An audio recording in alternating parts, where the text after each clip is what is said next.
तो यार नेक्स्ट क्या है, इसके लिए है, कितने अटेम्प्ट्स अलाउड है और इसका पैटर्न क्या है, चलिए देखते हैं।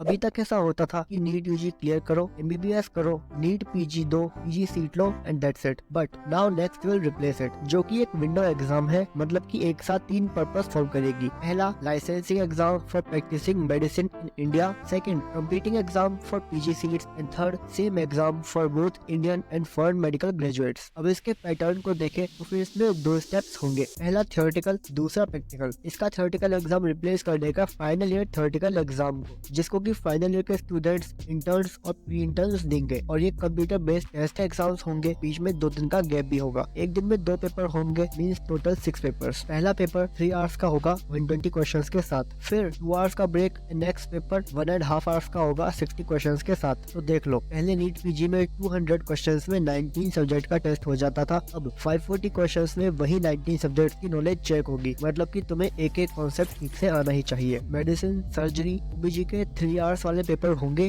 और पीडिया, ईएनटी, ऑप्थेल के 2 आवर्स वाले। बट खुश मत होना, क्योंकि फर्स्ट ईयर, सेकंड ईयर के सब्जेक्ट्स, एफएमटी, ईएसएम को भी इन्हीं में इंटीग्रेट करके पूछा जाएगा। एंड इन पेपर्स में 65% क्वेश्चंस क्लिनिकल, 25% कॉम्प्रिहेंसिव और 10% रिकॉल बेस्ड होंगे। विच मीन्स कि तुम्हें कोरिलेशन बनाना आना ही चाहिए, जिसके लिए कि अगेन तुम्हें कॉन्सेप्ट समझना बहुत ही जरूरी है। बाय द वे, अगर वीडियो अच्छी लग रही है तो फिर डू सब्सक्राइब। चलो back to the topic. Step 1 exam के स्कोर के बेस पे you will get PG seat after internship, इसलिए इसके मार्क्स बहुत ही इंपॉर्टेंट है। आफ्टर स्टेप 1 आपकी इंटर्नशिप होगी एंड देन नेक्स्ट स्टेप 2 होगा, जो कि सिंपली एक प्रैक्टिकल वाइवा एग्जाम है एंड 7 सब्जेक्ट्स कवर करेगा। एंड क्योंकि प्रैक्टिकल एग्जाम है तो फिर obviously clinical and communication skills पर बेस्ड होगा। ये एक सिंपल पास फेल एग्जाम है, यहाँ पे कोई रैंक वगैरह नहीं होगी। और हाँ, स्टेप 1 या फिर स्टेप 2 में से किसी में भी अगर तुम क्वालिफाई नहीं किए तो फिर 1 महीने बाद सप्लीमेंट्री होगी, और अगर उसमें तुम क्वालिफाई नहीं किए तो फिर एज यूजुअल 1 साल बाद तुम्हें रिपीट करना होगा। और कोई आदमी अगर क्वालिफाई कर चुका है लेकिन फिर भी अपने मार्क्स इंप्रूव करने के लिए फिर से देना चाहता है तो फिर वो दे सकता है, लेकिन बाद में जो उसके मार्क्स काउंट होंगे वो दोनों का एवरेज होंगे, ना कि best of both. But what about the number of attempts? तो एनएमसी के रेगुलेशंस के अकॉर्डिंग एडमिशन के बाद विद इन 10 इयर्स दोनों स्टेप्स क्लियर होने चाहिए। और ये एग्जाम देने वाला पहला बैच होगा 2019 बैच, एटलीस्ट एनएमसी के स्केड्यूल के अकॉर्डिंग तो यही लगता है। बाकी आई डोंट थिंक कि इसके बारे में अभी भी कुछ कंफर्म बोल सकते हैं हम। तुम्हें क्या लगता है इसके बारे में कमेंट सेक्शन में लिख के बताओ। और इस वीडियो में इतना ही, कुछ नया सीखा हो तो लाइक कर देना। And I will see you in the next one.